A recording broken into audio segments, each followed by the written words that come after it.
atque semper vivus, helix celi vor, sum exilum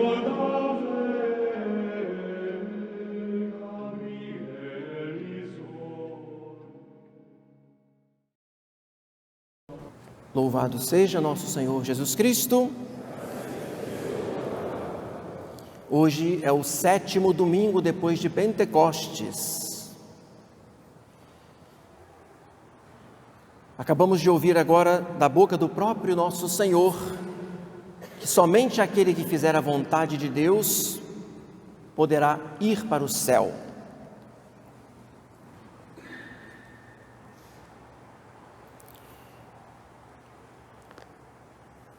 Nosso Senhor foi um verdadeiro profeta, mais do que um profeta, a verdade encarnada. Interessante que São Lucas, logo no primeiro versículo dos Atos dos Apóstolos, ele fala que narrou a vida de Cristo no Evangelho, tudo aquilo que ele fez e tudo aquilo que ele ensinou. O evangelista faz questão de dizer que primeiro Jesus fez e depois Jesus falou. Nós nos formamos sacerdotes, estudamos por longos anos, primeiro para fazer, aprender, para depois ensinar. E durante a vida sacerdotal, nós somos desafiados, a ter que falar, mas ao mesmo tempo tendo que viver. E às vezes a gente fala para também depois viver aquilo que foi falado, porque a palavra de Deus aqui, quando ela é colocada para os fiéis, ela é como uma semente que deve cair no coração de todos, mas também primeiro deve ter antes entrado no coração do sacerdote. E antes ele deveria ter vivido, ter feito, para ter a autoridade para vir aqui falar. Mas às vezes isso é concomitante, ou às vezes isso se torna um drama na vida de um sacerdote, que também é um ser humano frágil, e que por muitas vezes, quando ele fala, o Espírito Santo conduz a palavra para ele mesmo, para que ele também se converta com a própria palavra transmitida. Vocês são muito agraciados por Deus, pelo menos aqui quando o Padre Adilson está presente, é a autoridade de um padre zeloso e santo. Santo Tomás de Aquino diz que quando a gente tem aquela convicção, e a certeza de que o padre é bom, a gente olha, no sentido de confiar. Quando às vezes a gente entende que por aí tem algumas pregações que são um pouco tendenciosas, aí Santo Tomás diz que a gente tem que observar. A gente não pode generalizar, e cuidado com o preconceito, de entrar numa igreja, escutar o padre falar, já de antemão se colocar na defensiva, com a tendência de desconfiar de que o padre tem a verdadeira doutrina ou não.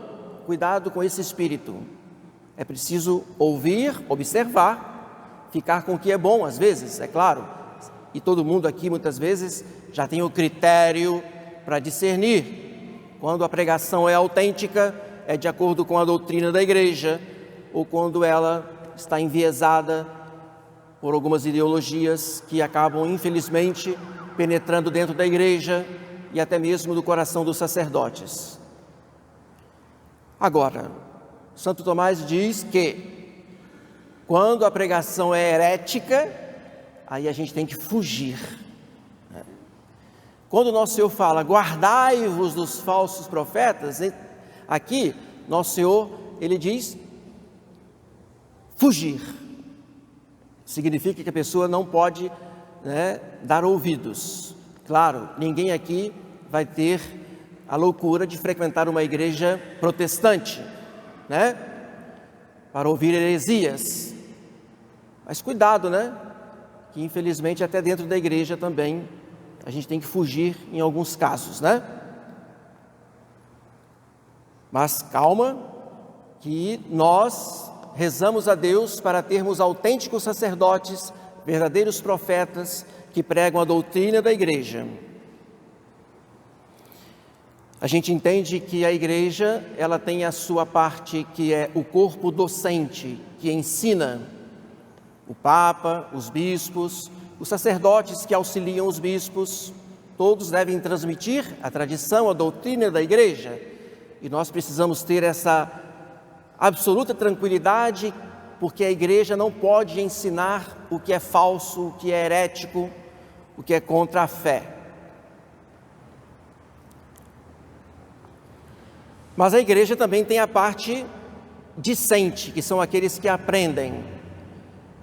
E aqui cabe a cada fiel estudar, procurar conhecer cada vez mais, se aprofundar, ter uma vida espiritual profunda, estudar o catecismo, de modo que também todo fiel leigo é chamado pelo batismo a viver o munus profético, que não é só da igreja docente, mas também da igreja discente, enquanto que os fiéis precisam testemunhar Jesus Cristo diante dos homens, através da vida santa, através do catolicismo autêntico que se vive, porque evidentemente podemos correr o risco também de viver aparências ou de acharmos que somos melhores, e por isso nos acomodamos, sem antes nós termos nos convertido profundamente, sem antes termos vivido, sem antes termos praticado, feito as boas obras, para depois termos também autoridade para falar, para pregar, para catequizar, para educar e em alguns casos até para denunciar, que não adianta se não tem a autoridade, porque é alguém que não vive e não faz. E aí Santo Tomás e Santo Agostinho, eles interpretam que essa passagem do Evangelho de hoje, né, de São Mateus capítulo 7, ela deve ser olhada com o contexto de toda a pregação que é o Sermão da Montanha, capítulo 5º, capítulo 6º e hoje aqui um pedacinho do capítulo 7º. Falsos profetas, se a gente for contextualizar, segundo Santo Tomás, lá no capítulo 6, nosso Senhor fala dos fariseus que eram muito superficiais, para não dizer hipócritas, porque nosso Senhor diz que eles ostentavam, aparentavam santidade quando faziam jejum, quando davam esmolas, quando rezavam, mas nosso Senhor os condena porque eles faziam para ser aplaudidos. E podemos correr o risco também de viver alguma aparência, alguma fachada, alguma exterioridade apenas, né? E nós precisamos pedir sempre a Nosso Senhor a graça de vivermos um evangélico autêntico que nos converta por dentro, para vivermos as convicções internas lá no fundo do coração, para depois essas convicções fluírem naturalmente pela vida, pelos costumes, pelas palavras, pelos modos, claro, pelos conceitos também e pelas ideias que se tem, né? Tudo pautado de acordo com o Evangelho, de acordo com a doutrina, de acordo com a tradição. Precisamos pedir essa graça, né? De vivermos autenticamente, não para sermos aplaudidos e vistos pelos homens. E nesse sentido, meus amados irmãos, aí vem o que Santo Agostinho diz, que essa passagem dos falsos profetas está relacionada com o que Nosso Senhor acabou de falar nos versículos anteriores, quando Ele diz que nós precisamos entrar pela porta estreita. A porta larga conduz à perdição, são muitos, e a porta estreita conduz à salvação, são poucos os que querem entrar por aí. Mas olha o que Santo Agostinho diz, que esses poucos aí, claro, são aqueles que são autênticos, que são fervorosos, né? Que levam a sério a santificação, mas cuidado quando determinados grupos querem achar que eles são esses poucos, que eles são os melhores, ou que eles são os únicos, ou que eles são os detentores absolutos da verdade e que, portanto, são os únicos salvos, os iluminados. Santo Agostinho pede para a gente tomar cuidado, porque é uma tentação que também a gente pode ter e infelizmente a gente pode cair, como se nós fôssemos os tais, né? E aí existe um grande perigo. Nós precisamos fazer o exame de consciência, né? Não nos acharmos melhores que ninguém, mas antes examinar se nós estamos vivendo dentro do nosso coração o Evangelho autêntico. Por isso que nesse sentido, quando nós vivemos autenticamente o Evangelho, né? Necessariamente nós fazemos a vontade de Deus. E aí necessariamente nós podemos esperar a salvação, porque nosso Senhor fala, não é todo aquele que diz Senhor, Senhor. São muitos que dizem, mas muitas vezes de boca para fora, sem viver. E não são esses que vão entrar no céu, senão aqueles que fizerem a vontade de Deus. Interessante que Jesus, ele é esse verdadeiro profeta, né? Que não poupa palavras severas e radicais para que nós possamos ir para o céu. E aqui estão as condições. Nós devemos também olhar as outras partes, né, do Sermão da Montanha e ver que lá nosso Senhor tem muitos conselhos para nós, para vivermos autenticamente o Evangelho, claro, para não só ouvirmos, mas para colocarmos em prática e podermos assim fazer a vontade de Deus e ir para o céu. Vocês sabem, né, que nosso Senhor no Evangelho lá, no capítulo 5, ele já começa falando das bem-aventuranças, né? É um programa de vida. E olha que nós precisamos ser autênticos, sobretudo quando nós formos perseguidos, né? Bem-aventurados os que são perseguidos por causa da justiça, porque deles é o reino dos céus. Se for da vontade de Deus que assim o sejamos, é uma ocasião que Deus nos dá para irmos para o céu. Não é apesar da perseguição, não, é por causa dela, graças a Deus, por causa dela.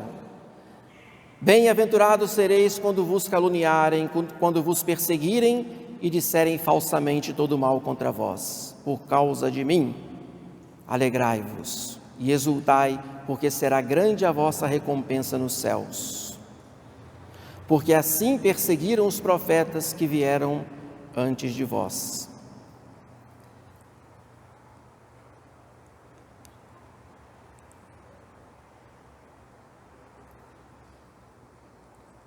Nós somos chamados então a viver a estrita observância do Evangelho, né? Quando o nosso Senhor diz assim, ó, aquele que violar um destes mandamentos, por menor que seja, pior, né? E ensinar assim aos homens, será declarado o menor no reino dos céus. Mas aquele que os guardar e os ensinar, será declarado grande no reino dos céus. Tá vendo? A gente não pode minimizar, né? Ou relativizar. Precisamos viver tudo aquilo que nosso Senhor de fato ensina e com uma certa austeridade, uma certa radicalidade, porque senão nós podemos correr o risco, né? De vivermos aparências como os fariseus. Por isso que nosso Senhor fala logo em seguida, está lá no capítulo 5, versículo 20. Se vossa justiça não for maior do que dos escribas e fariseus, não entrareis no reino dos céus. Tem um ponto aqui que sempre é muito duro, né? Toca sempre. É crucial esse tema quando o nosso Senhor fala: Se estás, portanto, para fazer a tua oferta diante do altar e te lembrares de que teu irmão tem alguma coisa contra ti, o que a gente tem que fazer? Deixa lá a tua oferta diante do altar e vai primeiro reconciliar-te com teu irmão, só então vem fazer a tua oferta. Toda vez que quando o padre lê essa passagem, a gente entende que em algum momento a gente se sente incomodado, porque sempre há alguma desavença, né? Sempre há algum ressentimento. E infelizmente, às vezes até existem rupturas, pessoas que não se falam mais.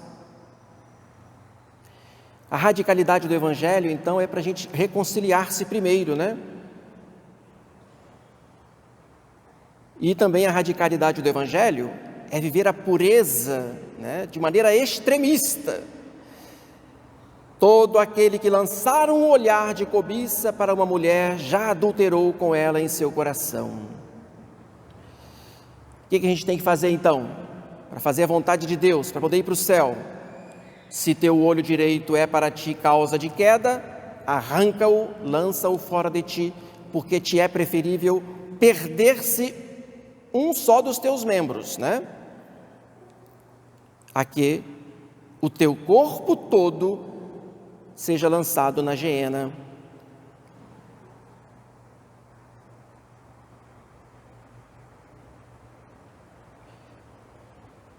Amai os vossos inimigos, fazei bem aos que vos odeiam, orai pelos que vos maltratam e perseguem. Por que o Sermão da Montanha é tão radical? Porque Nosso Senhor nos chama para a perfeição. Está lá, capítulo 5, versículo 48. Portanto, sede perfeitos, assim como o vosso Pai Celeste é perfeito. Meus amados irmãos, nós estamos muitas vezes distantes de realizar a perfeição do Evangelho, mas é a luta diária de todo cristão. Eu poderia continuar aqui, são tantas outras passagens. É um programa de vida.